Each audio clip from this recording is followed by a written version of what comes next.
अस्सलामुअलैकुम वरहमतुल्लाहि वबरकातुहू हामिदा व मुसल्लिया व मुसल्लिमा अम्मा बाद।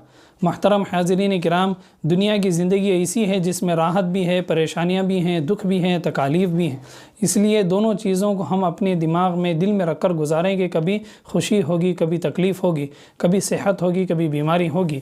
मुस्लिम शरीफ की रिवायत है जिसके रावी हज़रत आयशा रज़ी अल्लाह अन्हा के हैं। वो फरमाती हैं कि रसूलुल्लाह सल्लल्लाहु तआला अलैहि वसल्लम ने इरशाद फरमाया कि जब किसी बंदे मोमिन को कोई कांटा भी चुभता है, उससे भी कोई कम तकलीफ़ होती है, उसके बदले में अल्लाह ताला से एक दर्जा अता फरमाते हैं, उसके गुनाहों की माफ़ी फरमाते हैं, एक गुनाह माफ़ फरमाते हैं।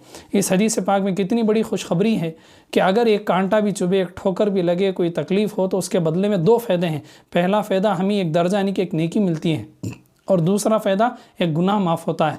ज़िंदगी में कितनी मरतबा हमें तकलीफ़ होती है, कितनी परेशानी आती हैं, कितनी मरतबा एक्सीडेंट भी होते हैं, इसके बदले में हमारे नेकियां बढ़ती हैं और गुनाह माफ़ होते हैं।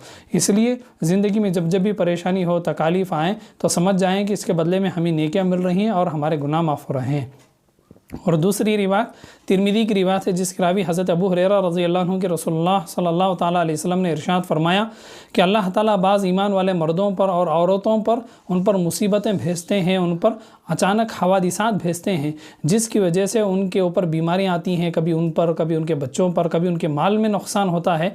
यहाँ तक कि ऐसी उनकी ज़िंदगी गुजरती है जब वो क़यामत में अल्लाह के दरबार में आएंगे तो उनके ऊपर एक गुनाह भी नहीं होगा। यानी इस हदीस पाक में जितनी बड़ी बात बतलाई गई है कि दुनिया में जितनी हमारे जिस्म के ऊपर तकलीफ़ें, बीमारियां आती हैं, कभी यहाँ दर्द, कभी वहाँ दर्द, कभी तबीयत बिगड़ गई, अपनी बिगड़ गई, अपने बच्चों की तबीयत ख़राब हो गई, अपने बच्चों के ऊपर मुसीबतें आ गई, कभी माल में कमी हो गई, कभी माल में नुकसान हो गया, कभी कमाई कम हो गई, कभी 1 रुपये के बराबर भी कमी नहीं है, तो इसके बदले में अल्लाह ताला हमारे गुनाहों को माफ़ करते रहते हैं यहाँ तक कि क़यामत के जब दिन आएगा तो हमारे सारे दुनिया उन मुसीबतों के बदले में सारे गुनाह खाली हो जाएंगे, यानी गुनाह ही नहीं होंगे।